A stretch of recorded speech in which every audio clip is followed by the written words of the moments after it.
തന്നും ധനുഷും കുറേയായി പറയാൻ തുടങ്ങിയിട്ട് നമുക്ക് കൊമ്പനാനനെ കാണാൻ പോകണം, മീനിനെ കാണാൻ പോകണം എന്നല്ലോ. അങ്ങനെയാണ് നമ്മൾ മാട്ടൂൽ പോകുന്നത്. ഇതിൻ്റെ ഉള്ളിൽ കയറിയാൽ തന്നെ സമയം പോകുന്നത് നമുക്കറിയേയില്ല. മീനിന് ഫുഡ് കൊടുക്കലും പിന്നെ വെറൈറ്റി ഫിഷ് ഉണ്ട് ഇവിടെ കുറേ തരം.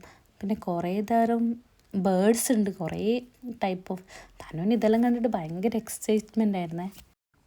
വീട്ടിൽ വന്നിട്ടോളിങ്ങനെ ഉമ്മാനോടെല്ലാം ഇങ്ങനെ പറയുന്നുണ്ടായി, നമ്മൾ കുറേ തത്തമ്മനെ കണ്ടെന്നെല്ലാം പറഞ്ഞു. നമ്മൾ തത്തമ്മനെ തൊട്ടെന്നൊക്കെ ഇങ്ങനെ വന്നിട്ടിങ്ങനെ ഉമ്മാനോട് ഭയങ്കര ഒരാകാംക്ഷയോടെ ഇങ്ങനെ പറയുന്നുണ്ടായി. എനിക്ക് തോന്നുന്നത് ഈ ബേർഡ്സിൻ്റെ സെക്ഷനിൽ നടക്കുന്നതെന്ന് തോന്നുന്നു കുറച്ചും കൂടി രസം കാണാൻ. കാരണം കളർഫുൾ ബേർഡ്സാണല്ലേ, ലവ് ബേർഡ്സ്, കുറേ തരം തത്തകൾ, അതെല്ലാം കണ്ട് നടക്കാൻ തോന്നും എനിക്ക് കുറച്ചും കൂടി ഇഷ്ടമായി തോന്നിയത് അങ്ങനെ നടക്കാനാണ്. അങ്ങനെ നമ്മൾ അതെല്ലാം കണ്ട് ഇങ്ങനെ ഓരോന്ന് കണ്ട് മെല്ലെ മെല്ലെ ഇങ്ങനെ നടന്നു പോവാണ്. ഇതിൻ്റെ വാല് കാണാൻ തന്നെ എന്തൊരു ഭംഗിയാണ്. നമ്മൾ പിന്നെയും കറങ്ങി തിരിഞ്ഞ് ഫിഷ് ടാങ്കിൻ്റെ അടുത്ത് എത്തിയിട്ടാണ്.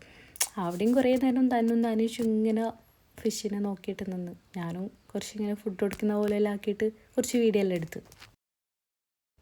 ധനുഷിന് കൈ ഇടണമെന്ന് ആഗ്രഹമുണ്ട് എന്നാൽ പേടിയാൻ താനും ഇങ്ങനെ കേട്ട് കളിച്ചുകൊണ്ടിരിക്കുകയായിരുന്നു.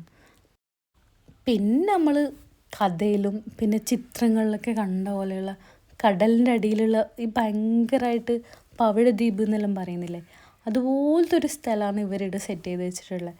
എന്തൊരു രസമാണെന്നറിയോ കാണാൻ.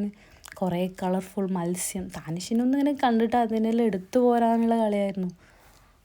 ഈ ഒരു മത്സ്യത്തെ കണ്ടത് ഞാൻ കുറേ സമയം ഇതിനെ തന്നെ നോക്കിയിരുന്നു. എന്തൊരു രസമായിരുന്നു ആ ഒരു കളറ് കാണാൻ. ഞങ്ങൾ അതും കണ്ടിട്ട് മെല്ലെ നടന്നിട്ട് പിന്നെ നമ്മൾ നേരെ പോയത് ബീച്ചിലേക്കാണ്.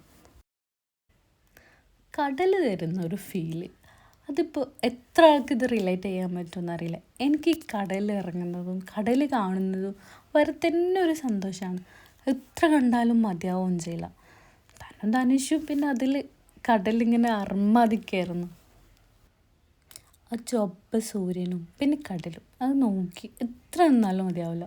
അതുകൊണ്ട് തന്നെ സൂര്യൻ അങ്ങ് താവും വരെ തന്നെ നമ്മളവിടെ നിന്ന്. ആ രണ്ടാളും ഭയങ്കര സന്തോഷത്തിലായിരുന്നു. പിന്നെ അതെല്ലാം കഴിഞ്ഞ് സൂര്യനെ കാണാതായപ്പോഴാണ് ഞങ്ങൾ അവിടെ നിന്ന് എണീറ്റ് പോകുന്നത്. അപ്പം ഇത്രയുള്ളൂ. Okay, by.